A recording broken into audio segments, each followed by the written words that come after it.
Hey, Brian.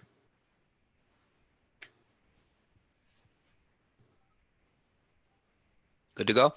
Yep. Hello, everyone. My name is Brian McQueen, and I'll be hosting tonight's live discussion on fundraising ideas for fire and EMS departments across the United States. Before we begin, I just want to give you a little background about myself. I represent the New York State through FASNY and the National Volunteer Fire Council's Board of Directors, as well as serve on the NVFC's Health, Safety, and Training Committee. I'm a former director of the Firemen's Association of the State of New York, alias known as FASNY, and I'm a retired volunteer fire chief of the Whitesboro Fire Department in Whitesboro, New York. But, I'm really glad that you're with us today. I think it's going to be a very interesting discussion about fundraising challenges posed by COVID-19, the social distancing issues that we've been facing, and the slowing economy by the volunteer fire and EMS organizations across the United States, as well as what are some of the creative fundraising ideas that can be implemented to help bridge funding shortfalls. Before we begin, I just want to give a brief overview of the National Volunteer Fire Council and introduce our panelists. The NVFC is the leading not-for-profit membership association representing the interests of the volunteer fire, EMS, and rescue services. Our mission is to provide a unified voice for the volunteer fire and EMS organizations. Please, you can turn to our webpage at nvfc.org and check us out. For $18, the membership is cheap, but the results are plentiful. So I'm very glad to be here today with two of my very, very good friends. Guys that have been around the fire service a long time, guys that have faced a lot of things, and now they're facing a pandemic in the departments that they serve. As I mentioned earlier, fire departments are facing some unique challenges of today in terms of funding, especially those who rely on in-person fundraising. Our panelists will address these issues, as well as sharing some creative ways that fire departments have found ways to work around these challenges that face them. First, we're going to hear from a good friend of mine, Ed Tase, who is the second vice president of FASNY, as well as a nearly 50-year member of the Frontier Volunteer Fire Company in Niagara Falls, New York. He is actively involved with the Western New York Volunteer Firemen's Association, where he has held a number of leadership posts since 1976. Next, a guy that you're all familiar with, a guy that you see on Zoom a lot and doing a lot of webinars for ESIP, and that's Dave Dennison, good friend, who wears a lot of different hats. Over the years, Dave has served as a volunteer fire chief, president, and chair of the board of directors of the Cortlandville Fire Department in Cortland, New York. He is currently the deputy fire coordinator for Cortland County and is a fire commissioner for the town of Virgil. Dave is also the director of risk management for McNeil and Company, which is a corporate member of the NVFC. After we hear from our two speakers, we'll move into a discussion. We hope that you can use the chat that you have in front of you. If you have any questions, please just write them in the comment areas underneath the video, and we'll try to answer them before the end of the program. We wish you the best of luck. If you did not get any of your questions answered, I would encourage you to contact our communications coordinator, Matthew Odom, at matthew@nvfc.org. We'll put these in an email and on the video description, and we hope to get the answers from both Ed and Dave. So let's start, Ed. Please tell us about the funding and fundraising challenges posed by COVID-19 pandemic that volunteer fire and EMS departments are currently facing. Well, it's a new norm for the volunteer fire service and the world in general.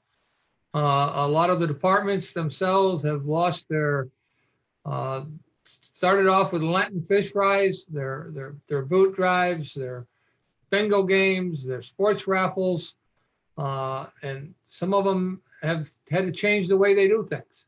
I know locally they've taken their sports raffle where they had already sold all their tickets and everything for it and ready to have their big event on a Friday or Saturday evening between March and April. And then again, they couldn't have them.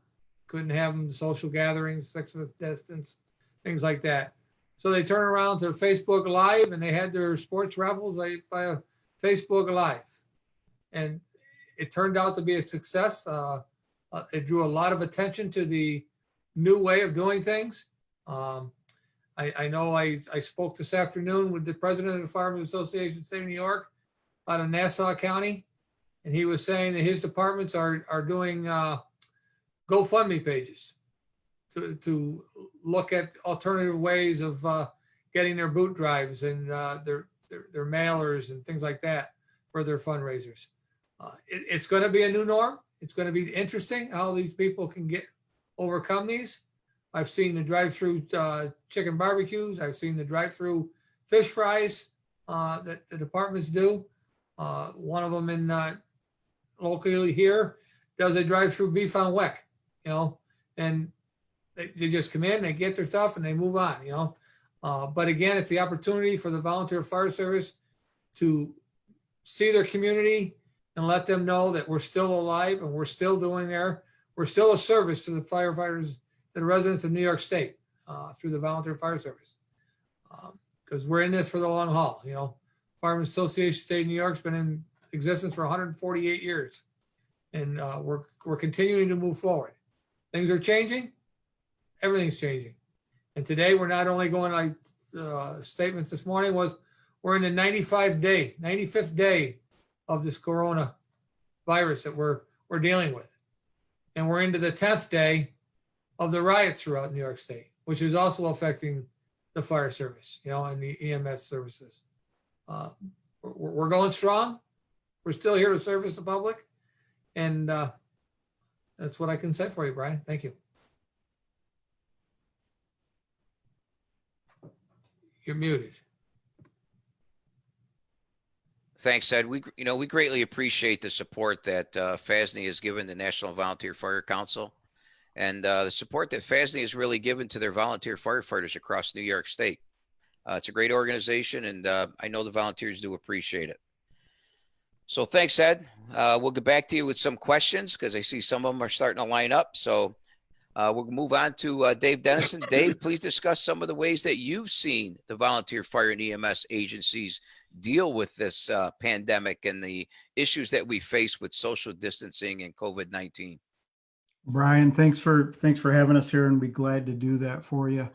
We've talked to a lot of departments around the country, and that at face value, everybody's very nervous. They're like, how are we going to maintain what we've done in the past? How are we going to move forward? But when you really start diving into it and looking at it, a lot of departments either don't on an annual basis or haven't at this point really taken stock in what are the fundraisers for? What are you using that money for? What do you anticipate on a yearly basis to come in from those fundraisers for each event and for the year in total? And then what are you going to do with that money, and what's it going to be all about? So the first thing that a department really needs to do is sit down and start asking those hard questions. How much have we made in the past? What are we using it for? And what's it look like? And what are our needs for the year going forward? I equate this to, we all struggle trying to get enough volunteers in the door. And when you start talking to departments, many of them really don't know how many members they want. This is the same case here. It's what do you anticipate making yearly on your fund drives? And they'll say everything we can, which is great. We'd all like to make that, but unless you've got a plan up front, and if you haven't thought this thing through, it's really hard to figure out how to adjust at this point and make it work. So, that starts with, in a lot of our departments, so our fire districts, our villages, our towns, whoever that authority having jurisdiction is, most of them have a pretty solid budget. They know how much money they're going to take in every year, and they know how much money they're going to spend each year. But when we get to the departmental level, a lot of times we don't have that same budget. So it's, we want to make as much as we want to make. And as long as there's still money in the checkbook, we're going to spend whatever it is we spend. So the first step that, we've advised a lot of departments to do is, hey, make a budget, figure out what you need to operate this organization a year. And then, that's a good sign to see if everything you need is really necessary, if you're spending some money that you don't need to. So once you've got that budget in place, once you've figured out, where that income is going to come from and what other sources of income might you have. So some departments get, an annual stipend from either the state or from the jurisdiction that they've got to work off, and then they're supplementing everything else with the fundraising dollars. So by having that budget, by planning that out a little bit, you understand what your needs are and where you're going to go from there. So the next question that we like to have people ask is there any alternative funding available? Do you have another source that you generally rely on for income? And is there any, room there to get more money from them? Sometimes there is and sometimes there isn't, especially with the tax-based entities. I think a lot of us are looking at, what's going to happen with our townships, our municipalities, and what's their budget look like. A lot of them have had to furlough people. So there may be some tightness in general budgets around, and we may not have that additional source, but it never hurts to take a look at that and see what may or may not be available to you. Once you've done those two things, then, take a look at what do we spend this money on? So where does this money go that we're bringing in through these fundraisers? And I've seen a lot of departments where we work real hard to make a whole bunch of money, and then we turn around and contribute to a whole lot of other not-for-profit organizations. So I've seen fire departments that are, sponsoring their local sports teams. They're doing, after prom parties and all those types of things, which are great. But, is that really our need to raise money? And when we're asking the public for money and then turning around and donating to another cause that they may or may not want to be part of, sometimes we really got to look at that. So by firming up that budget, by taking a look at those things and understanding, what your income and expenses really are, you're, a whole lot better shape to handle these things moving forward. So then the next question to ask yourselves is, what have we done historically? Just because COVID-19 is here doesn't mean that we have to completely reverse everything that we've done in the past. So, a lot of us have been successful with certain type events. And there's different ways that we can do to modify those events to still have them and raise some money. The amount may change a little bit. We've actually seen some departments that have said, hey, we've had chicken barbecues forever, and we cooked X number of chickens and we stood out front and, we hoped everybody came before 2 or 3 o'clock and we could go home. I think, Brian, you were saying earlier, you guys sold out on your last chicken barbecue and what'd you say, 17 minutes or something? So 17 minutes, 17 minutes, you were halves sold out and of 17 minutes drive through. Yep. Now I see you guys have, got a campaign on Facebook where you're looking to go up to 350 halves for the next event, which is huge. Yep. So there are some of those opportunities. Before we said, well, last time we sold this many chickens, so we're going to get this many more. Some of the departments around here have been, doing Facebook campaigns, and it's all pre-ordered. So you get a hold of a member of the department, you tell them how many you want to reserve, you go down and you pick it up, and things are all said and done. So the drive-through has been a great way for some people to do those type of fundraisers and continue to do the chicken barbecues, the dinners, any of those type of things. Some things to look at if you're going to offer the drive-through, you got to start considering traffic patterns. Been to some of these where they just didn't anticipate the number of vehicles and the amount of community support that they were going to get. Nothing was pre-ordered, so it was all, pay when you got there on site. And all of a sudden they've got cars, facing every other direction in town and trying to figure out how are they going to get the fire trucks out if they had to call at that point in time. So really, if you're going to do the change from an in-person, in-house type thing to a pickup type situation, have a plan, have a traffic plan. You're going to have to cone some things off. You're going to have to know, how big a queue you need for how many vehicles before you can get them through. And then anything you can do in that fundraiser to streamline it. Chicken barbecues is great if all you got's a chicken. So I got a half a chicken, it goes in a bag. I collect $6, $7, $8, whatever it is in your neighborhood, and the person drives out the other door. Once we start turning that into the chicken barbecue dinner where we have a choice of salt potato, sweet corn, coleslaw, you name it, that's really going to slow that line down. So anything that you can do to keep it consistent, hey, this is what we're putting in the box. You give us $10, this is what you're getting on the other side. You may not be able to accommodate everybody's needs. One department was talking the other day about having a pancake breakfast, and they do pancakes and French toast and 3 different styles of eggs and sausage or bacon. And I said, how are you ever going to manage that, with the people's choices coming through there? So the more simple you can keep it, the more streamlined you can keep it. You give us X number of dollars, we give you whatever. And a lot of departments have said that, people, I was at one the other day where, they were charging $6 a half for the chicken, and people would order 2 chickens and it'd come to $12 and they give them $20 and they say, we know you guys are hurting, keep the change. So there's some opportunities where folks are selling stuff faster than they've ever sold it before, and they're taking in more money because people are donating a whole lot of money. Don't be afraid to have the boot drive sitting there where they can dump their change or some extra into that boot, because people understand. Communicate the best you can with your community and let them know, hey, this is what we normally do for funding. These are the things we can't do this year. So any extra help you can do for us or give us is appreciated. A lot of departments do they do some kind of carnival or field days or those type of events with the social distancing. A lot of those, they have not been able to get the permits. The counties have shut them down, or they've said, you know what, this really isn't the right thing to do at this point in time. So again, now they've got to figure out how are we going to replace that income. But what some of them really haven't done is they don't have a good accounting of their actual income and expenses. How much are you truly making on one of these events? And sometimes, I've been to some pancake breakfast before where you look around and they get real excited because the receipts coming in the door may have been $600 or $700, and then they start adding up all their expenses and figure out it's almost as much as they took in. In those type cases, if you asked every worker to donate $10 and get their Sunday back so they didn't have to be down there cooking breakfast, did you really make that much on that event to begin with? So a lot of those things historically we've done as a community event. It's a way to get the community in the doors, show them the firehouse, be proud of who we are.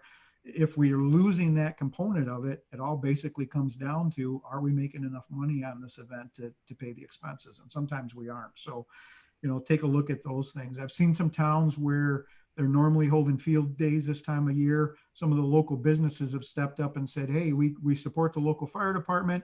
They're not doing this, but we're going to do something for them. Come down and, buy our pizza or buy our baked goods or do those kind of things. And we're going to give some profits to the local fire department. So they're making some of that money up that way. So, don't be afraid to let the people in your community know that, hey, this major fundraiser is a big event for us. We can't do it this year. Can you help us out? And a lot of times we're seeing the town step up to help with some of those type things. So, the traditional, a lot of departments will have the gun raffles, the truck raffles, the ATV raffles. Some of those type of events we can have. Some of it where we had our members selling tickets before and going door to door and giving them to their friends where they may not have that availability anymore. Again, if we use social media, get it out there on Facebook, use Twitter, get with the press and say, we're doing it this year, but we're not going to be able to come around selling tickets. If you'd like a ticket, contact us. And you may be surprised at the number of people that they look forward to buying that ticket every year too. And they're still going to want to be part of that ATV raffle, truck raffle, gun raffle, whatever it is you're doing. A lot of those, we had some kind of big event where we drew the winning tickets. And we've got to look at that this year with social distancing. So if we can't get the people together, is there another fun type of event? Facebook Live is great for some of these things. You haven't got everybody sitting out in the back lean-to or in the fire department doing all this, but you still got your community together. People can talk, they can, see each other's faces and do those kind of things. So get creative, but don't get too creative. The virtual events, there's a lot of things you can do with them, but I've seen some people try to get too creative and end up in trouble as well. Another thing that you really want to pay close attention to, especially if you had some kind of food, chicken barbecue dinner, any of those type of things, a lot of departments are finding out that their health department permits don't allow for that type of disbursement of the goods. So they're an on-site, people come in, eat here, one or two may take out some takeout, and that's fine. Your local permit or your local health department may have an issue if you start doing everything as a carryout versus in-house. A lot of them are, willing to work with you. They understand the concerns right now, but don't get yourself jammed up where you think your permit is good for something only to find out it really isn't moving forward. And that can be a problem for you. So communication, again, is key. A lot of the activities... David, I don't mean to step in, but you bring up a couple very, very good points there. And I think it's important for a lot of departments, depending on the size of your department, these fundraisers are maybe 5% of their budget. That's what it used to be. But I think now we're talking about, quote unquote, the new normal, where this may be something that may become a fixture, in fire departments. I know in my local volunteer fire department, we trimmed our budget significantly because of the amount of money that's not coming in. You Yep. know, we usually have an annual fund drive in the spring, in the April, May timeframe. And because of the pandemic, I mean, there's no way that we could go to our residents and say, hey, we need some money. Is there any way you can give it to us? So we actually put this off until the fall. And even if that's a time we can have it. Another point was I was with a good friend of mine who, his department, the Floyd Fire Department, they run fish fries. And there was just so many demands put on by the health department with sanitizing and all the gloves and everything you had to wear, and you could only have a limited amount of workers there. And then there's they lost a lot of money on their fish fries. And I mean, like you said earlier, with the field days, I mean, I don't know of any field days around here. They're another department that survives on their field days, whether they're use of their hall or to run their business as a volunteer fire department. So I think you're starting to hit the nail right on the head for sure. Yep, you got to figure out what that funding source is. And now's a good time too, if you're a department that relies on some kind of municipal funds. None of us want to have that conversation, but you better ask them what their plans are for next year as well. And we've heard some towns coming back telling department heads, hey, you got to cut your budget by 25%, because your funding is going to be cut by that much. The sooner you know that, the better off you are. And then you got to take a hard look. It's no different than your household budget. If you lose some income, you got to figure out what am I going to cut out and what can I afford to cut out? And, some of these fundraisers, go right down to the level of putting fuel in the trucks and turnout gear on the firefighters and all those things. Those are the folks that are going to struggle a little more than the ones that are just using this as kind of their fun money or their play money, sometimes I call it. So that's where that department budget's become so important to understand what your income is, what your expenses are, and then where we go from here. So, Dave, we had a question come in for you. Go ahead. The question was, what do you mean by quote unquote too creative? If people don't think things through all the way, if people just assume that we're going to, ditch what we did before and start doing something else, it gets into those where we start talking about, does your permit allow for that? Some of the challenges that we've seen with some of the drive-through events is, if you've got a fire station with a great big parking lot and you're kind of out on a little bit of a rural road, if some traffic backs up and stacks up, that's not going to be an issue for you. If you're a village department and you are downtown Four Corners and all of a sudden you get traffic backed up on those main roads, you're going to have a difficult time keeping people happy. And I've seen that as well. People come down and they want to participate, they want to help you out, and all of a sudden they find out they've got to sit in line in their car for an hour before they're going to get served. So, when we get too creative, when we do things that we really haven't thought, what are all the consequences of this going to be? If you've got a major gas station convenience store right next to your fire station, and all of a sudden people start parking in their lot or backing up so their customers can't get in and out, what kind of ill will are you going to create there? I think each county also is the same way. For instance, for us, we could only have 12 people assist with our drive-through barbecue. Once those people cooked the chicken, they had to leave. Yep. They couldn't stay around. So there were some requirements that our county health department put on us as well. Distancing there too. What's that, Ed? The social distancing within your workers, you can only have limited sources there.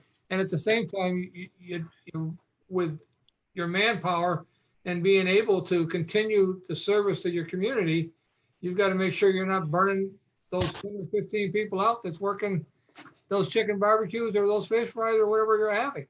Either burning them out or exposing them to the disease. And I think some of us have got to keep that in mind too. Our primary function is to help our communities, to put out fires, to save lives and do all of those type of things. Anytime we open up the firehouse and invite the public in, we're taking a greater chance of bringing the disease into the firehouse and contaminating our own members.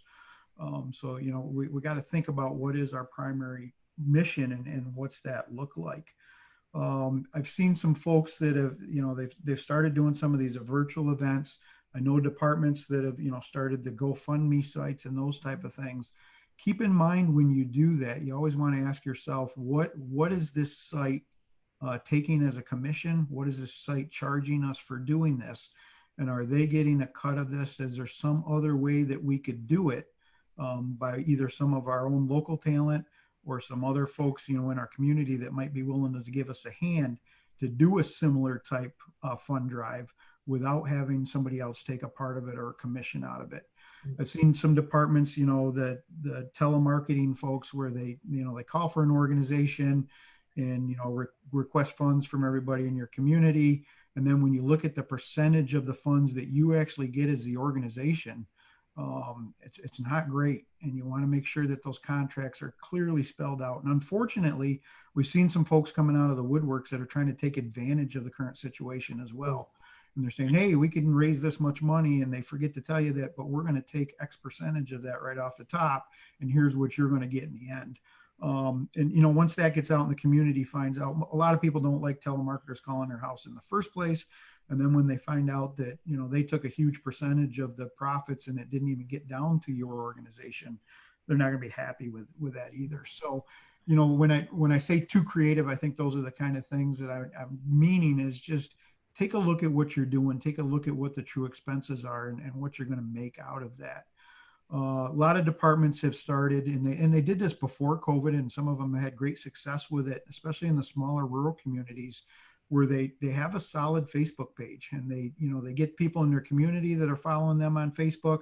They put the calls that they're going to up on there. They're putting, community events like CPR classes and all those kind of things, some fire safety tips. Do a good job managing those sites. Make sure you understand, make sure you have solid policies on what will be posted and what won't be, and who has permission and access to do those type of things. But if you can build those relationships, you'd be amazed at, the number of followers you can get in your community. And we also find on a lot of those that people that moved out of the community still like to know what's going on back where they grew up. I was with one department down in Alabama that was doing an excellent job with their fundraising campaign. And they live in a town, factory town. Most of the kids grew up, they go to school there, they go to college, and a good percentage of them never come back to that town. But they still had some, roots there in the town. So they would belong to this organization's Facebook page. They'd do an annual fundraiser, and they'd be surprised at the number of people that don't even live in their community, but still took pride in that local fire department, would send, some fairly decent donations back into them on a regular basis and an annual basis. So, look at all those opportunities and things and really spell it out. I saw some interesting numbers come through last night on an economic thing that, said income levels or household income for a lot of folks is actually up because of the stimulus checks, because of the extra money that was put into some of the not work comp, but unemployment. So there was some extra money that went in through some of the unemployment things. People are getting the stimulus money. So when you look at true household income, some of it's really up now. There's people that have been laid off. There's people that aren't working, and some of that's really down too. So you want to be mindful of that. But the numbers are showing that average income is actually up just a little bit. And the other thing that's going on is spending is way down. When you look at what people aren't doing, they're not going on vacations. They're not going, down to the bar every Friday night and spending half their paycheck. They're not doing a lot of those type of things. Some people actually have some extra disposable income that they don't normally have because they haven't, done some of those things. They're scared. They don't want to buy a new vehicle and some of those type of things. So there may be, as a surprise to most of us, there may actually be some extra dollars there where if we can tell the public what we're doing, tell the public our needs, tell them what we're looking for, there's some great opportunities there. I saw one department was starting to host some drive-in movies. So they put up a screen, and we've had a couple businesses in our town that, we used to have drive-ins and they've all gone away. Now when people can't do that much of that stuff anymore, it's kind of a social outlet. Hey, we can at least go park in cars and look at people, watch this movie. And sometimes it's old run movies that they're running, but they're able to generate some incomes, sell some popcorn and do those kind of things at those events and make some money there. Another place that we're seeing some opportunity is in virtual races. So there's a big public group out there that loves to do 5Ks and 10Ks and half marathons and all those type of things. Most of those events, because they're large public gatherings, have been canceled. So I've seen some departments do virtual 5Ks, say, you know, you run it between this day and this day, you send us your thing, we'll give you the t-shirt. Some are doing medals and all that, and the runners are looking for things to get out and do. So, you know, there's an opportunity that exists. Probably as time goes on, more and more people are going to pick up that virtual 5K type idea. So if you want to hit that one, that may be one to jump on, you know, fairly quickly and see if you can't get some money in that way as well. You know, I think some of the things we find out, Dave and Eddie, is that the volunteer fire service gets very creative, you know, in some of the things that they do. And now more than ever, I feel is the time for us to be very creative. And, you know, you brought out some good points about, you know, being proactive, being positive on your social media and your web pages and things along that line.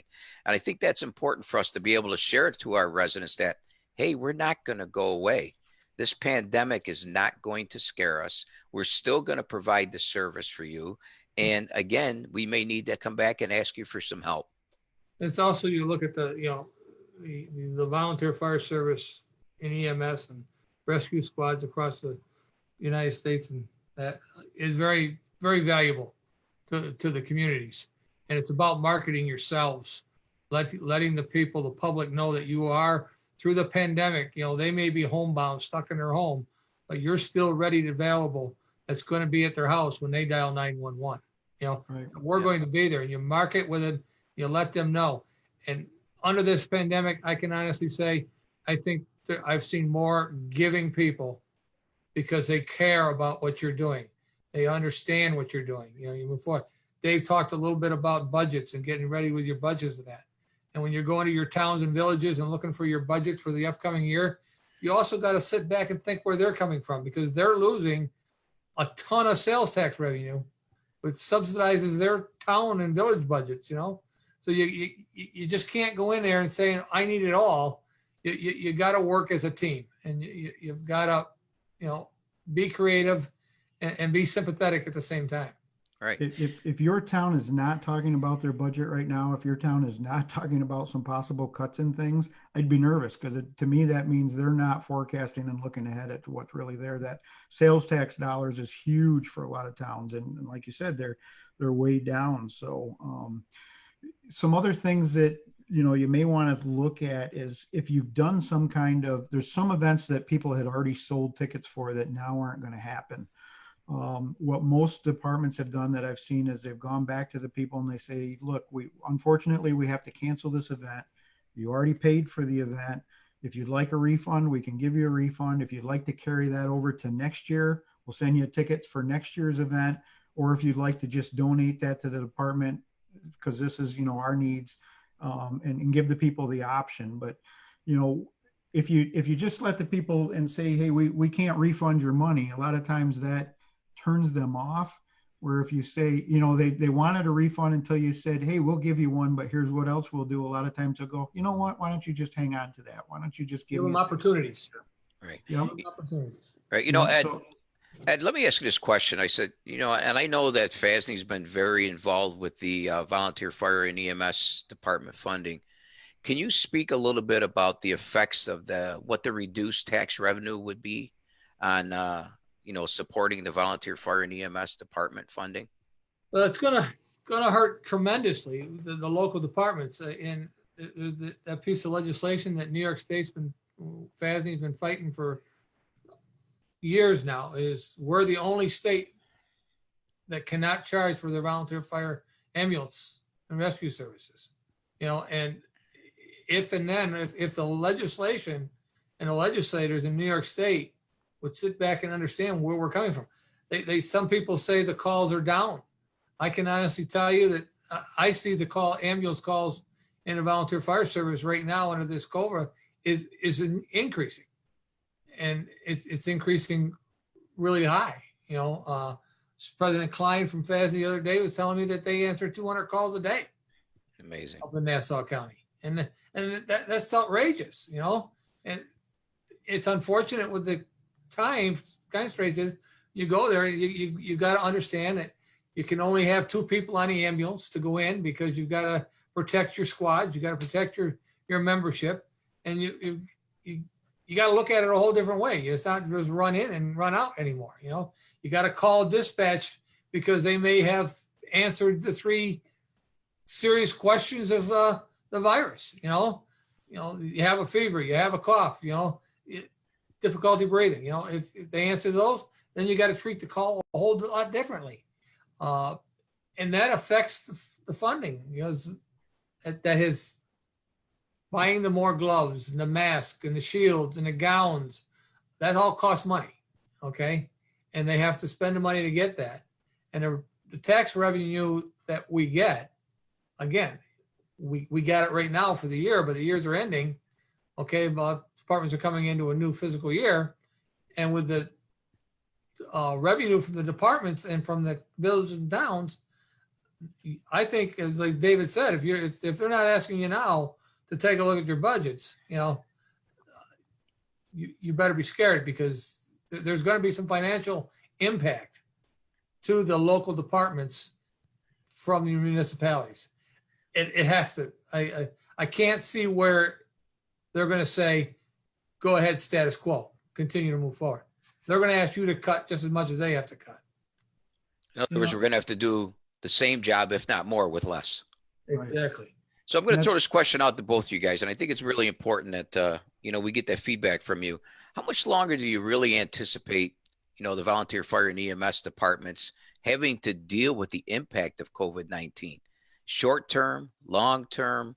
I mean, you touched a little bit about it, Ed, but I mean, what's your projection? I know we don't have any crystal ball out there, but we hope we sure wish we did. I think we're looking at 2 to 3 years before we're going to get back to a norm. Wow. I would have to agree with you, and I think there are short terms and long terms. Now we're starting to open some stuff back up. People are into these phases where we can. I think I saw Virginia by Friday is going to have groups up to 50 people is going to be okay. So you're seeing different states come at that a little bit differently, but that's the short term. The long term is, and when we talk, a lot of us are talking about getting back to normal. I'm not sure we ever get back to normal, or what we thought normal was, which isn't all bad. It's the new normal. Take a look at things differently. Most of us are really good firefighters. We know our stuff. We can put fires out. We can extricate people out of cars. We can bring people back with no pulse. We're good at that stuff, but we're pretty lousy business people sometimes when we look at running our organizations. We don't have that budget. We don't layer our plans. I look at this no different than you would roll up on a working structure fire. First thing you got to do, get on that scene and do that 360. Walk around, lay it out, understand what you have and what your goals are and where you want to move going forward. And then as the incident commander for this thing, you better be sitting there and start layering your plans. This is plan A, where we're going to head, but you better have B, C, D, and E ready to go, because plan A may not work for you, or you may run into some roadblock where, this is what we were going to do, and we're going to put all our eggs in that basket. And then, all of a sudden the health department comes in and says, yeah, but you don't have a permit to do that anymore. Or you look at one of those type of things. So you look at phase 1 and that going in right now, where they're opening phase 1, they're opening things, phase 2, they're opening things. But again, unfortunately, where we're at, we open too quick. We don't step back and think about what we're doing. We're going to be back in the full pause stage sooner than we really want to be, because we're not thinking it through. We're not processing it. We're not cautiously moving forward. These riots are having now. You see all these things, 1,000 people out there. The couple weeks, those numbers are going to grow again. Unfortunately, I just can't see it not growing. And I think we have to take a look at some of these smaller businesses within our own communities. They've been ravished by this pandemic for 3 months, and are they going to be able to survive? Are they going to be able to open? And what's that going to do to the sales tax revenue within your own community? So I got a question that came in, and either one of you guys can answer it. It's kind of a long one. So it says, I know a lot of people have lost their jobs or seen their hours cut, and even for folks who haven't had theirs, there's been a lot of economic uncertainty. At the same time, a lot of people are still working, and most households have reduced spending. Just because so much is closed, then you can't really travel right now. It seems to me that there are at least some people out there who might be favorably inclined towards fundraising appeal directly to the, to the fire department in regards to the COVID and the social distancing. But they also understand that your revenue and your income in the fire department has changed. Have you heard of departments really hitting the theme of, donate to me, help us out, and we're hurting. We may close our doors. We won't be able to function after this is over because we're losing all of our funding. Have any of you heard any of that in your neck of the woods? I think that goes back to what I was talking about, where the numbers are actually showing that some of that household income, maybe holding steady or up a little bit. The spending is way down. So people have some disposable income right now in a lot of places. So you got to tell your story. You've got to get out there and get in front of this thing. If you're not successfully managing a Facebook page and communicating, we had a website for years, and we looked at the website traffic, and the website, somebody's got to come to us. With Facebook or Twitter or some of those type of things, we can go to them. Learn some lesson from some of the political figures that are out there is how you get that word out and what you do with it. But you find if you can pick the right people in your department to tell your story, to give the message. I don't like it when we go all the way to the sky is falling and, we're not going to be in business tomorrow, but hey folks, we're members of your community. We're here to help and serve you. And we're struggling right now. If that's the message you can get out to folks, they may be apt to, give you some money. Another thing that we have seen is we've seen some of the larger corporations have actually stepped up with their employee giving campaign matches. And I've heard of companies that are giving, where they used to match 50% or 1-to-1. There's some companies out there that are matching 2-to-1 or 3-to-1 even for employees' contributions.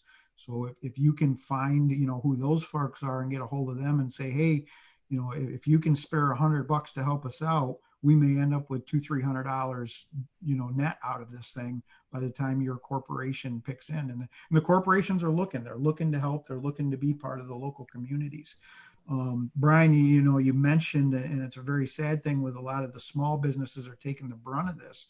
Unfortunately for us and, a lot of our local rural departments, it's the small businesses that have supported us all these years. They're the ones that when we go out and ask for donations to our raffles and our fundraisers and our gift baskets and all that kind of stuff, they give you the shirt off their back a lot of times. And when you go to a lot of the bigger box store things, it's like, well, we give out so much per year and you got to go through corporate and you got to write 10 letters and call somebody 8 states away. So, don't forget your small businesses and anything that you can do to support them through this thing. If you've got to spend money for the department, you may spend a couple extra bucks, giving that or supporting one of your local businesses, but keep in mind, they're the ones that support you in the end a lot of times too. So we did that in Niagara I County. appreciate the business right now as well. We did that here in Niagara County where we did on our Facebook page, and that they said, support your local restaurants. It's curbside pickup. Go in there and support them because they're the ones that buy the ads in your annual banquet book. They're the ones that buy the raffle tickets. They're the ones that advertise for you when you're having a field day in their store windows and all that. So they did a campaign to support your local vendors. Go to their restaurants, buy their gift cards. Support them because they support you in the time of need. It's a two-way street. And you're right, Dave. That's what you got to do. You got to be creative in your marketing, but you got to promote yourself at the same time. Promote your value to your community. Yeah, and on top of that, also, Ed, I think the members that we walk into battle with every day, that walk side by side with us or sit by us at a meeting or whatever, they've got to understand that it's a new normal. It's not going to be what it used to be. It's not going to be the carte blanche and the expenditures we have because we're just not going to have that anymore. Hopefully we'll get back to there someday. But I think somebody mentioned it's going to be probably 3 or 4 years before we do that. And some of us may never get back to that. And I think that's, having our own people buy into it and understand, the process, I think is really important. We talked about some fundraising ideas like the chicken barbecues and things like that, but is there any other funding our departments can look into or look for that could support them instead of just, a meal or something along that line? I think you froze on us there a little bit, Brian, so I didn't catch all the question. Okay. What I said was, Are there other funding opportunities out there that that fire departments can go after? If they're exhausted their breakfasts and their barbecues and things like that, what are some other avenues that they can do? There's some, we've seen everybody's, in a lot of areas, we're short still on hand sanitizer and those type products. I've seen some departments, kind of hook up with their local distillers that are making some of that product. And then there's the department is selling hand sanitizer, wipes and those type of things. So there may be some ability for the department to sell some of those products.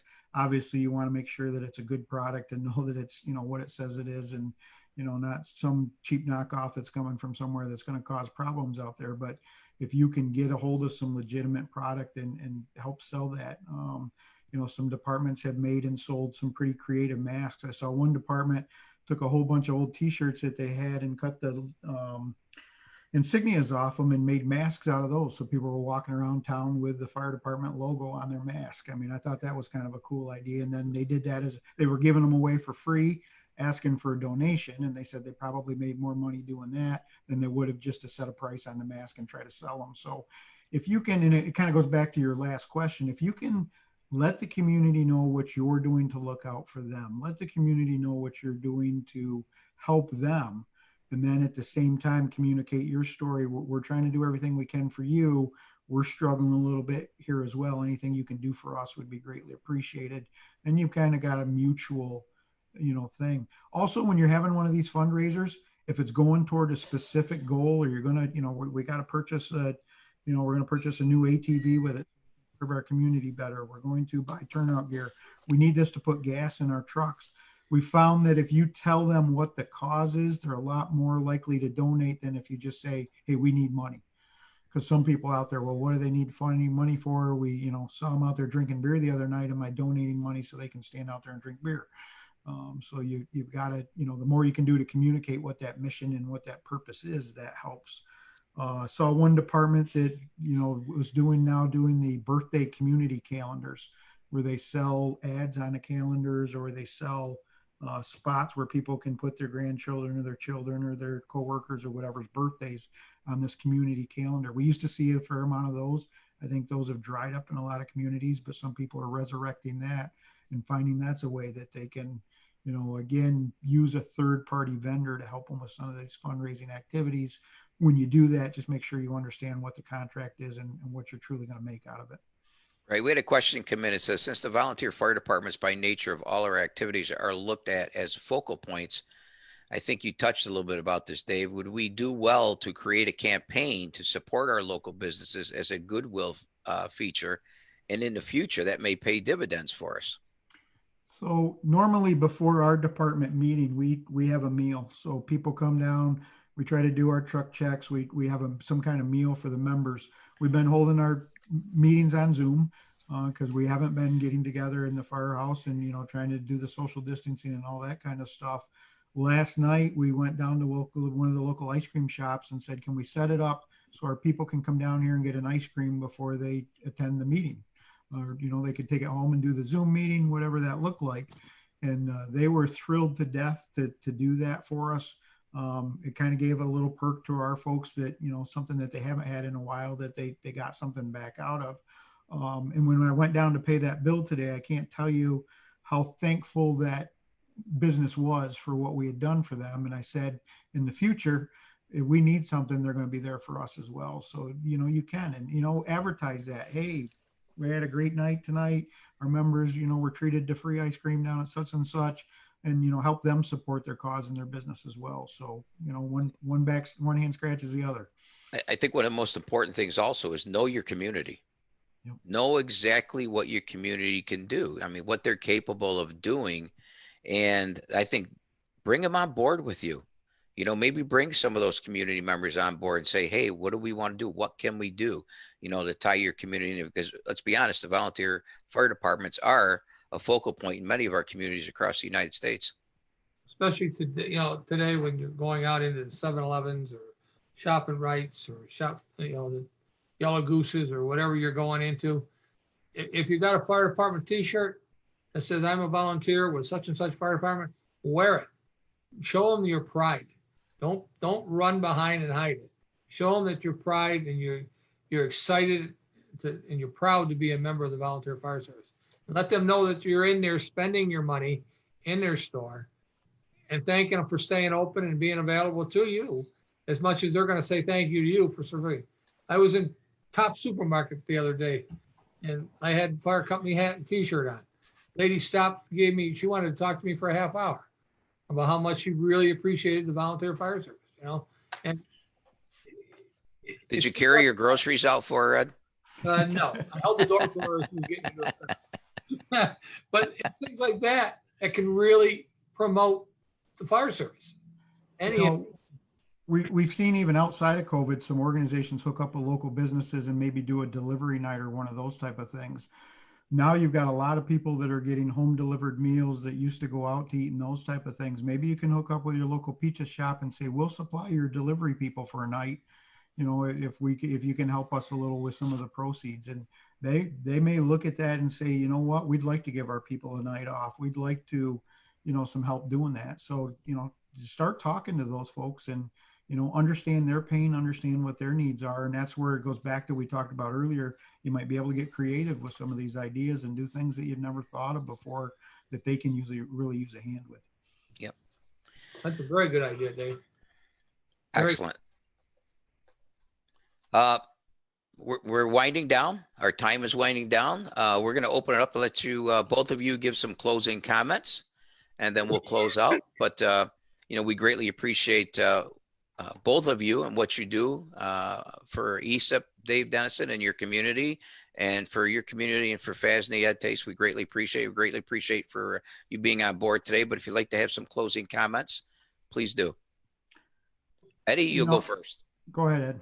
Well, first of all, I'd say thank you to Brian. Thank you to the National Volunteer Fire Council for what you do. It's amazing how we can work together as team members, and we all got the same common goal: to protect the people and the property of the areas that we serve. It's what it's all about. This virus is devastating to everybody. Everybody's getting tired of staying at home. And as we open back up again and we start phases back in, all I can stress is do it cautiously, do it carefully, and remember what you're there for. And protect your people and protect yourselves and your own family as much as you do everybody else. Don't forget about the home base of your family, because I know for a fact I wouldn't be able to do what I do if it wasn't for the support of my family and my friends. I thank you again for the opportunity to take part of this, and thank you for your service. And Dave, thank you very much for your enlightenment here this evening. Glad to be with you guys, and anything we can do, we're always here. And, for the folks that are joined us tonight, if you've got questions that we didn't get answered, get it to us. Ed, Brian, and I are more than willing to take the time to talk to you individually. If you got some ideas you want to run past us, or, we may be able to share some things that did or didn't work for other organizations. Always glad to do that for you. Ed, you hit the nail on the head. And the last thing that, I think we could kind of close with here is keep an eye on your own folks. Keep an eye on the members of your department. This fundraising stuff is great. It's necessary, but we're asking them to do one more thing. And sometimes we as firefighters are the last ones to ask for help. We as firefighters carry way too much. I always say we see, hear, touch, and smell things that no human should ever have to.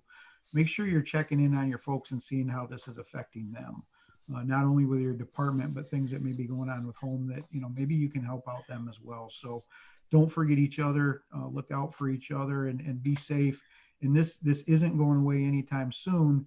Don't let your guard down too quickly. A week ago when I was out on some calls, people were in the community, were staying back, they were wearing masks, all of those type of things. Was out today, and it's almost like a different world out there. It's like the masks have almost disappeared in a lot of areas. People are, getting right back up in your face and those type of things. So don't let your guard down, be safe, and, check on each other once in a while as well. I think the conversation by both Ed and Dave, you just really brought out some outstanding ideas today. Some great discussion, some great things that we can bring back to our departments. If you're not a member of the NVFC, I would encourage you to sign up. $18 per year gives you so much more. The benefits that we have are just remarkable. I also wanted to let everyone know that the NVFC is working with FEMA to organize a webinar on how fire and EMS departments can utilize public assistance grant programs. So stay tuned to the NVFC website for updates. Just a reminder that if you didn't get one of your questions answered, as Dave and Ed said earlier, please email NVFC's communications coordinator, Matthew Odom, at matthew@nvfc.org. Again, thank you all. Thank you, gentlemen. You were outstanding. To those that listened in today, thank you so much. Stay safe, stay healthy, and have a great night. Thank you guys. very much. Thank you.